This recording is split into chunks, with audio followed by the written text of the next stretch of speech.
I'm not encouraging drug use, but on days like today, a little caffeine sure helps.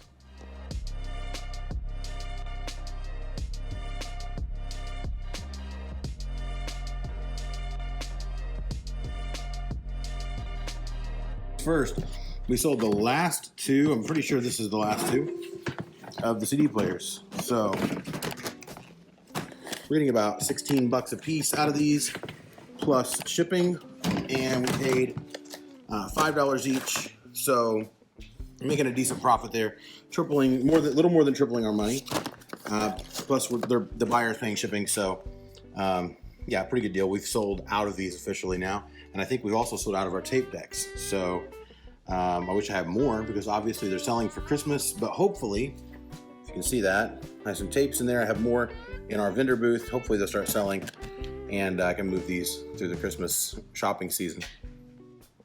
The next thing I sold is some of these, some more of these tank buddies for an aquarium. We're selling these in lots of 3 for $12.99, free shipping. I sold 3 lots to the same person, which really helps with profit on these because they're super light.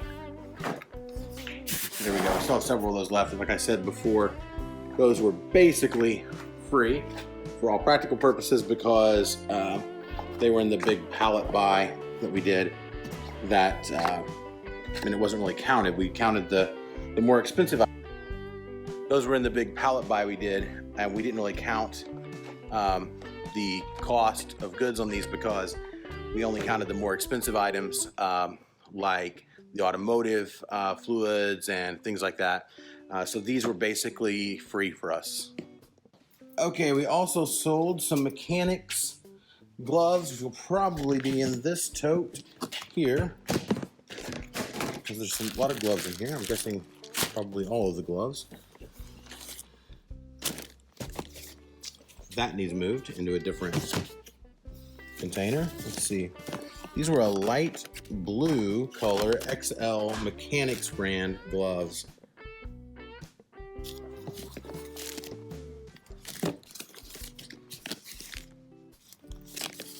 Yeah, it's going to be these right here. Let's see. Yep, large, extra large. Those are the ones. So we sold these for, I believe it was $15. Maybe $13. I think it was $13. We paid $1 for these. They're super light. They'll go in a mailer. Pretty good deal. I think I paid $1 a piece for all these gloves on clearance at Walmart. I have one more item that's at the house. I sold a video game. I'll grab that when I get back there. I'm pretty sure it's at the house or still in our garage. Then I'll ship those. I'll pack those and ship those.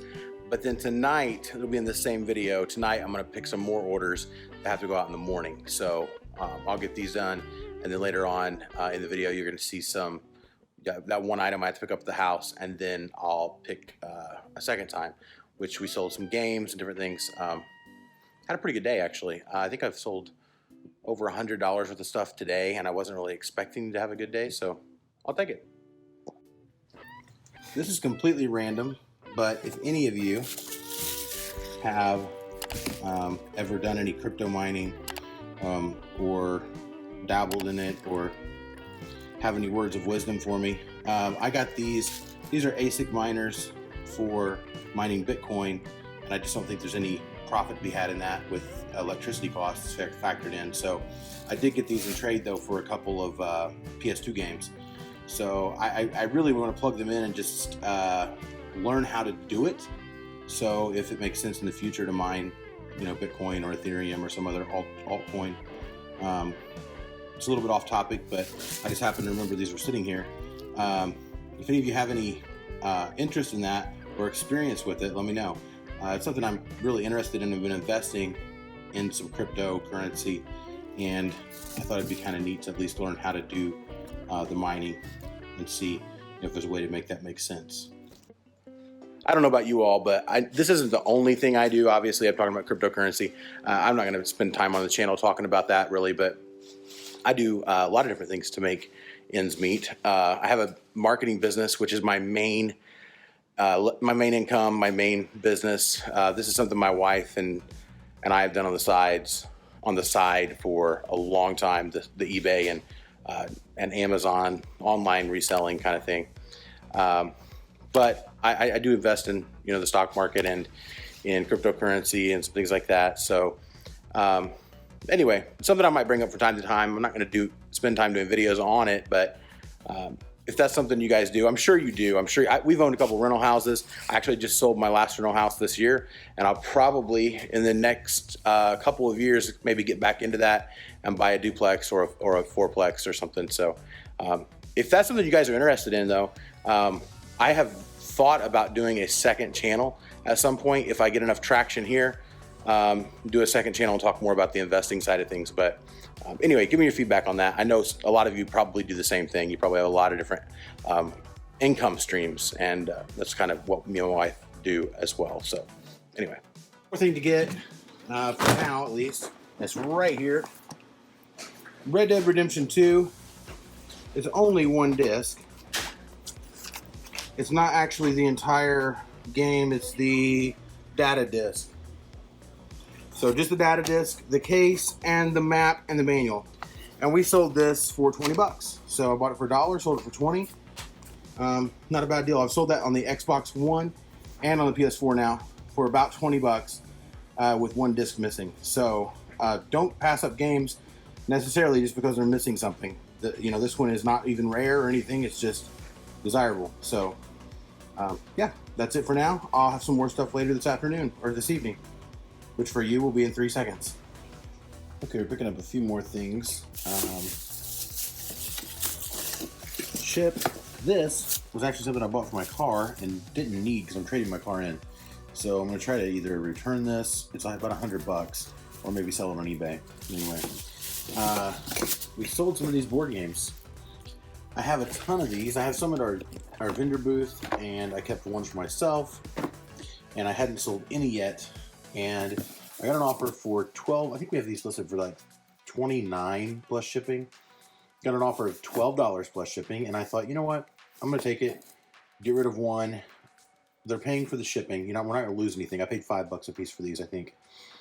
So I took it, and then just less than 12 hours later, I had somebody buy 3 at full price. So I've sold a total of 4 of these. One I sold, well, not at $29. Sorry, full price. I took the offer of 12, and then I lowered the price at least to 20 plus shipping. So I sold 1 for 12 plus shipping, and I sold 3 together for 20 each plus shipping. So $72 total plus shipping for these 4 games. So not a bad flip. Had 20 bucks in them and sold them for 72. I'll take it. Here's the game. It's like a European style designer board game. I have not played this yet, but it looks interesting. So yeah, I don't know. We'll try it out. I saved a copy for myself. The next thing that sold should be in this tote. We always do well with vintage media, and this is a lot of cassettes. There's some of them. There's the rest of them. We'll count those to be sure they're all there, and I'll get you a price. I know we usually pay about 50 cents a piece if I'm buying these individually. So unless it's something that's really outstanding, I won't pay $1. So I'll pay $1 for a pack maybe, or even 2, but for singles, usually about 50 cents. Okay, I found the price on these. I pay 50 cents each. There are 13 here. They're all the same, although the packaging on a couple of them is different. I got $20 out of these, so $6.50 is what I paid. I got 20 bucks. We're gonna do free shipping. These cannot go media mail because of the fact that they are blank. So if they were cassettes, actually I sold an 8-track cassette today. That'll go media mail, but these are blank, so they cannot. So it's gonna cost me a little more to ship them than I had previously thought. Because they're going kind of far away. So I'm not gonna make much money on these. I'll make probably $4 or $5, but keep your eyes open for this kind of blank media, because even though this stuff is old technology, you know, you would think nobody would use these anymore. People do. A lot of people do, for maybe because this is the only option they have, maybe because they want this a sort of vintage vibe, and they record on like a reel-to-reel, or they record on cassette for certain things, and people have the reasons. But depending on what kind of tape it is, some tapes are extremely valuable. There are, I can't remember what they're called exactly, but there are actually tapes that have removable reels inside. They're like a metal cassette tape, but it looks like a tiny reel-to-reel inside, and you can change out the little reels. If you find one of those, some of those are, I think they were used mostly in Japan, but those, you could find one of those in the wild somewhere, and probably pay $1 for it or less, and they're typically worth, you know, $200 to $300, $400. So regular tapes, though, depending on what they are, some of these can be worth a fair amount if they're depending on whether they're like a normal, you know, everyday run-of-the-mill cassette, or it's some kind of high bias thing. So anyway, just do your research, look them up. I usually lot them up. I didn't get these all at the same time. I got these older D90s at a different time, but I waited until I had, you know, a dozen or more and made a lot. So, you know, a few bucks, not getting rich off this again, but it's one of those sales that happen every day and they add up over time. So don't overlook the old media. I've had these guitars sitting around for a long time. I don't use them, and we listed some of them and sold 2. So here's the first one. You can see it. Guitar Hero guitar. Sold this for $20 plus shipping. And I will show you in a separate video how to ship these guitars. We'll do a little tutorial, because I have 2 of these going out at least today. So this is for the Xbox 360. I'll show you how I pack these up. It's actually pretty easy, but if you don't know how to do it, it'll be a nightmare. So check out that video in the link above.